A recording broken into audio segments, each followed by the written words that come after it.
Free Palestine, All Eyes on Rafah, General Virtue Signaling. Where were your eyes? I have always been through war. I am no longer keeping my truth hidden because I am scared.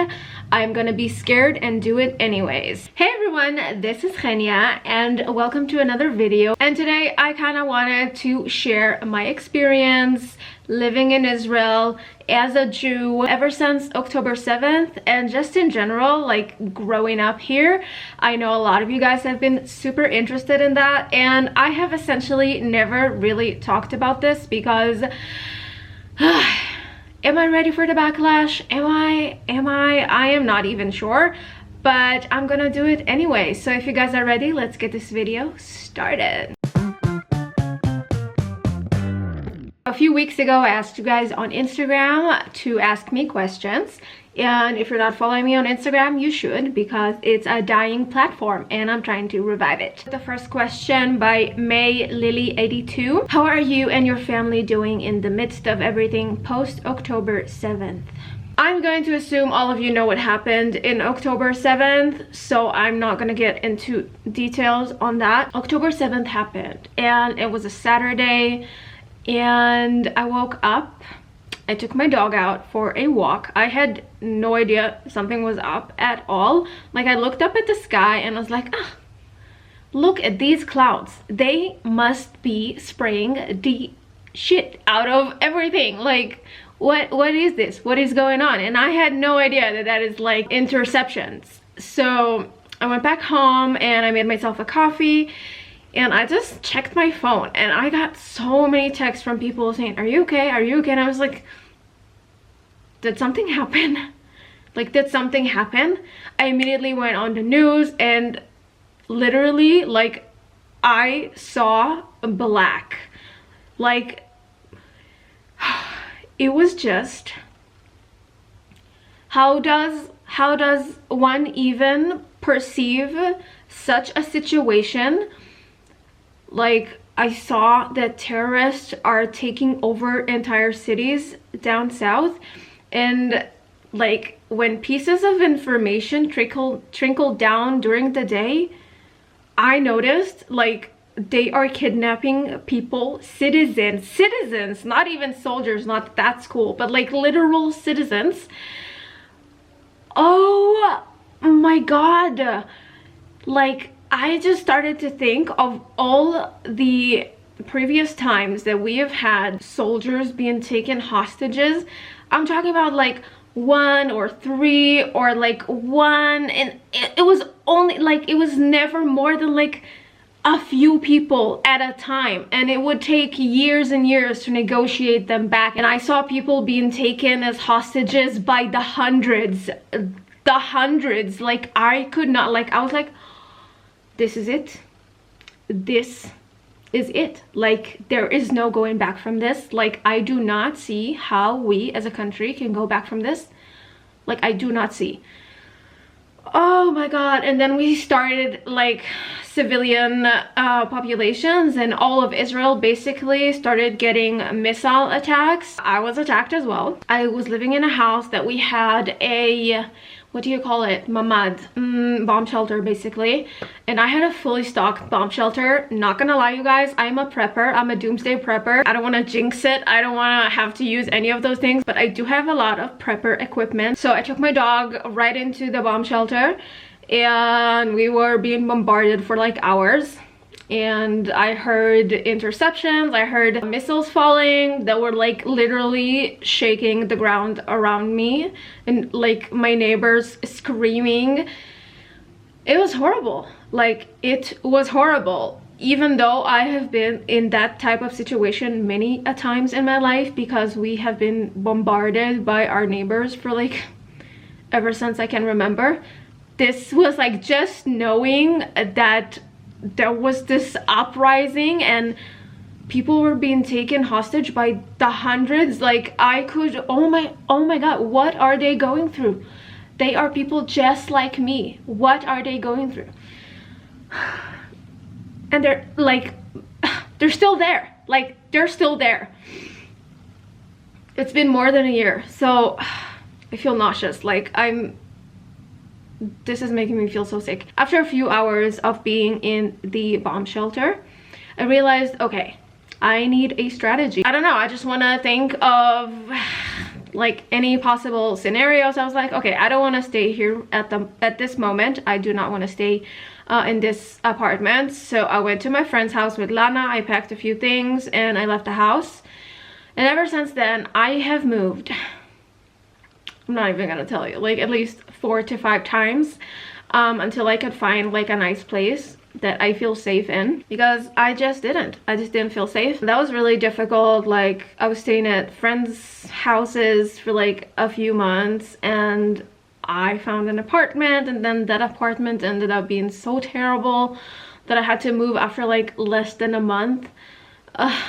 So yeah, then I ended up here, and like I literally just signed another lease for the next year. So I'm so grateful. At that same day, my brother, literally like several hours into October 7th, he's been taken into reserves. He's in the army and he's been there like on and off since then. So that was really, really shitty. Really shitty and stressful. And how does one even perceive such a situation? Like, I don't know. My dad, well, all of us had to put in more hours at work because we all work together. So me and my brother and my dad had to put in more hours. Also, like the store, we work at the hardware store, so we have like some preppers equipment, we have some, you know, gas, we have everything, like everything you would need, like radios and whatnot, so batteries. So there was, yeah, a lot of people came to the store to buy stuff. Like a lot of people came to buy and prepare for like any occasion that might occur. Everyone was on edge and it was really, really bad, really bad. So that is how me and my family were affected. I don't know anyone like personally that's been, well, actually I do know. Sorry I didn't think of you if you're watching this. I am like very blessed and fortunate to not have lost anyone like that I know personally, and that I don't have to like go through what other people in Israel are going through at the moment, not knowing whether their family members are alive or not. But it does not diminish the fact that I also, as a citizen and as a Jew, have been really affected by this. Other than like the concrete events that happened here, there was also like this public opinion, like this worldly public opinion that has made like a complete shift, or like, I don't know if it's a shift, but suddenly it just became very cool to be anti-Semite. And being a person that is online, that has definitely impacted me. And not gonna lie, I was really disappointed by the vegan community for basically spreading misinformation and being complete anti-Semites. Not all of them, but so many people that I have followed and have unfollowed since. And there was this time, I don't know if you remember, well, you probably do, that there was this post going viral. I was gonna say wild. It was going wildly viral online, and that was the all eyes on Rafa AI little bullshit image that so many people have posted on their Instagram feeds and whatnot. And oh my god, that was such a bad day. I remember it was a Wednesday and I have lost my shit. Like, not gonna lie, I was like unfollowing people by the masses. Anyone that posted this, I was like going through all of my followers list. I was like, nope. And I remember keeping only one person, maybe two, because I was like, okay, I know that they're just doing this from like public stress. I don't know how to, like, I don't have the terminology for this, but like, I know.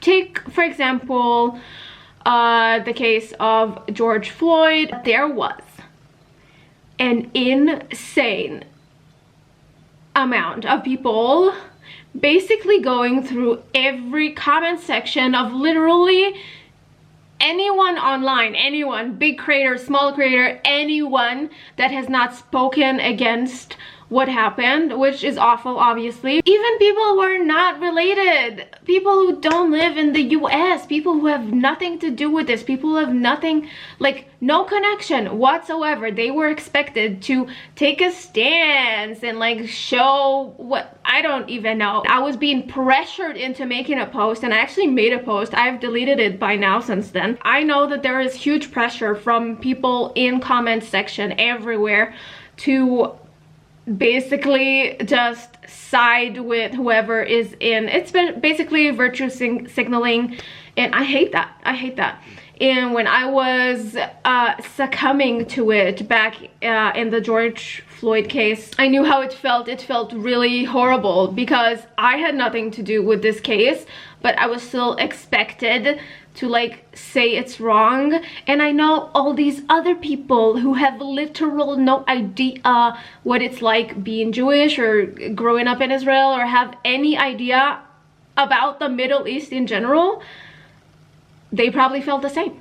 So I was like, okay, these two people, I'm gonna give them a chance because I want them to like see my stories when I post, because like I know they are logical and can probably figure out stuff from my stories. So those are the only two people I kept, but like other than that, I'm just like gone, gone, gone. I do not want to see this shit in my life ever again.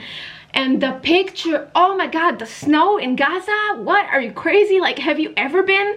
Have you ever? Like literally, have you ever? It pisses me off so much. Not to mention, we found hostages in Rafiah, I don't know what they call it, Rafiah. We found hostages in Rafiah and we literally liberated them from captivity. So like, say what you will, where were your eyes? Sorry, I'm getting all flustered. Just take a breather. Okay, let's do some other questions. Do you feel safe in Israel? By Thelman's, it got cut off. But do you feel safe in Israel? Do I feel safe in Israel? Honestly, like if I compare, do I feel safe? No, I don't feel safe. Like I've never felt safe in the sense that I grew up in Jerusalem and there have been multiple, like countless terrorist attacks that I can recall that I was very, very close to.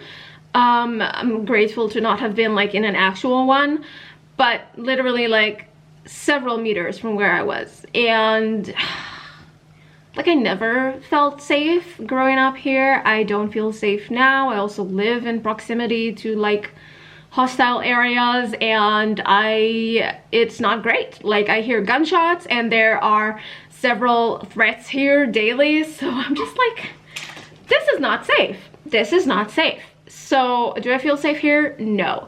I avoid going outside as much. I am avoiding like being in crowds because like I don't want anyone to like run us over or I don't know, just like start stabbing. I am very careful and I eye people like all the time. Just in general, like I do that because I have this fear of vomiting and fear of sick people. So I'm just like, I'm eyeing everyone. Whenever I'm out, I just look at people and see if they look sus. And if they don't, and like I just stay away. I just stay away. And whenever I'm like having to be in a stressful situation with a lot of people, I do not feel good. I don't like it. I hate it and I get stressed out and I avoid it at all costs. So do I feel safe here? No. But I think you also need to ask, would I feel safe abroad? And from what I have seen, I haven't been abroad in a very long time because I have a dog now and I have like adult responsibilities. Ew. But protests around the world and events that happened and just the public opinion of Israel and Jews in general, like I would not want to be abroad at this point, like at all. I feel like I would feel a lot safer here than there because here I am with people who don't want to kill me.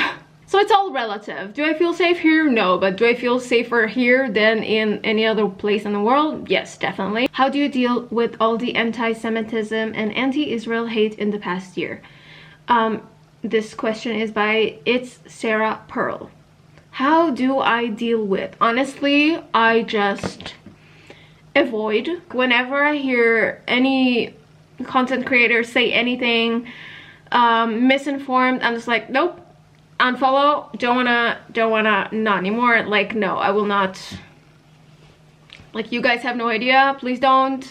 And I just unfollow or block, and I just avoid. I don't want to hear about those things. And when big issues happen, like Amsterdam and other occasions and rallies and stuff, like, I follow all these accounts on Instagram of like Jewish resistance and all that stuff, and they all post those things. And at some point, like, whenever I open my Instagram and it comes up, I'm just like, can I deal with this right now? Can I? And usually I don't, so I mute them, but I still follow them. And it's like, I will generally hear it from other people, from my family and my friends. Like, it would just go like on WhatsApp, like, you just can't avoid it. So it's really distressing. It's distressing, and it makes me feel horrible, because I know it's unfair and it's like not true, and these people are highly misinformed, and they have literally no idea what it's like, and they don't know anything about the conflict. So yeah, it's annoying. Like, I cannot stress this enough, and this is another reason why I want to make this video, and I have like so many other plans.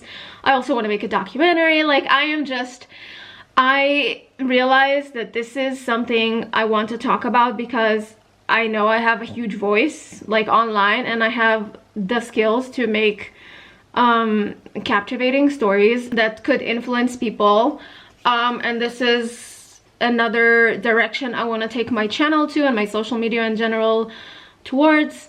So that is something I'm looking forward to, and I know I'm gonna get so much hate, and I know I'm gonna get like, it's just gonna be so much. It already is. Like, I'm a little worried about that, but honestly, I'm just trying to keep a mindset of just like, thank you for the engagement and moving on, because I get so much hate anyway, like, regardless of being Jewish. So it comes with the job title, I guess. I don't know. Jellyfish is asking, are you still planning on moving to Europe? So those of you who don't know, I have been working on my Bulgarian citizenship for the past, I don't know, 9 years. I finally got it, funnily enough, right after October 7th. I got my passport, which is gorgeous. And do I plan on moving to Europe anytime soon? No. I am very scared of just going abroad in general and moving to Europe, and I kind of want to stay in Israel for the next foreseeable future. Do I reserve my right to move out at any point in time? Yes, absolutely. Sandy Thomas asked, do you see yourself not living in Israel someday again? So basically the same question. I just wanted to include you because you're a long-time follower and I love you so much, so thank you for that. Craig Freyrichs,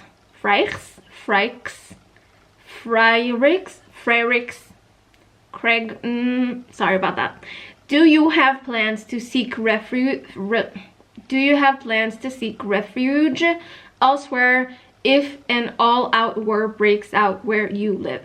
Sorry, that was really hard for me to read. I don't know why. Seek refuge, like, where would I seek refuge even? Like, just so you know, all eyes on Rafah and just like free Palestine and all these like misinformed general virtue signaling that some of you do and that other people do, it makes us Jewish people feel unsafe. And if it's happening all over the world, and anyone and everyone is saying those things, it's gonna make people feel unsafe. Where would I even seek refuge? Like, I don't know. Which is why I am a doomsday prepper and I am prepared for any occasion. Are you guys even interested in this type of content? Because I have so much to say on prepping. I've always been a prepper. Sorry, I just had to peel this sticker off. I have always been a prepper because I have always been through war. I've always been through war. I started when I was in my 8th grade, and we had to go with gas masks to school because there was a gas threat. There were threats of an attack, and we had to take our gas masks to school. And I had an issue with that because I know gas masks are not enough if the gas atzabim goes through your skin. So like, how do you even? So I researched a lot on this topic, and I came up with strategies. Ever since then, I have been keeping food and thinking of strategies and collecting things that I potentially would need in the case of an emergency. So essentially, where could be safer than your own home? Like, I don't think there's anywhere safer. Essentially, the only place safer than where I'm at right now would probably be somewhere with other people that I trust, because I'm just one person and my dog. And like, I cannot lift heavy things and I cannot do other stuff, and it might be a little bit difficult to do all these things on my own in case I will need to survive in a worst case scenario, like a nuclear attack. Essentially, like, honestly, like, I'm gonna be honest, if there's a nuclear attack, a part of me just wants to die. Like, a part of me just wishes I would be out and about and just dead. If I survive, it's gonna be horrible to me, because most of the people I know will probably not survive, and it's probably gonna be really, really difficult to live in a post-apocalyptic world like that, and I'm not interested in that. So yeah, but like, I'm definitely like into survivalism and I want to live. So yeah, would I seek refuge? I honestly, like, I don't think there's anywhere safer, but worst comes to worst, I don't know. Like, I'm not ruling that out. Like, at the moment, I don't think there's anywhere safer, but like, for me as a Jew, but we never know. Like, you never know. I've always grown up like this in a country with threats, like daily threats. I never knew anything else, and when I first met people from abroad, they were technically from Germany, I found it so bizarre that they did not have neighboring countries that wanted to kill them. So I was just like, it's kind of crazy, but like, my brain cannot wrap around it. So this is all I know, and this is how I know how to function. And what I don't know is how to function when there are people around me who hate me because of literally the country I was born into and cannot leave. Well, I can now, but I don't want to. Like, I could not leave until I got my citizenship. And that, again, it happened. I got my citizenship because of anti-Semitism, because my mother's side of the family is from Bulgaria, and they had to leave Bulgaria because of the Nazis. That's the only reason why I got my citizenship in the first place. What I'm trying to say is that I don't know what it's like to be in a country where people hate me because I'm Jewish. Which is something, like, I have no control over. I was born into this, like, I was born to a Jewish mother, which makes me Jewish, and I was born in Israel, which I had literal no control over. This conflict has been going on for centuries. So yeah, listen, I'm a secular Jew. I don't believe in God. I don't think there is a God. So literally, nations fighting over this grandpa in the sky with a beard or a turban, or I don't even know what they're imagining, but it makes no sense to me. I just want people to live in peace. Not to mention that I'm an anarchist at heart, and I don't even believe in the concept of countries and borders, and we're all just people. And I think people are using religion as a means to control populations, and it has been this way for a very, very, very long time. So What I would wish is for everyone to just get along, and I understand that not everyone thinks like me and things are a lot more complicated than that, and it just comes with, like, I have nothing. What can I do? What can I do? Literally, what can I do? Thank you for watching this video, and I'll see you in the next one. Love you guys. Mwah. Bye.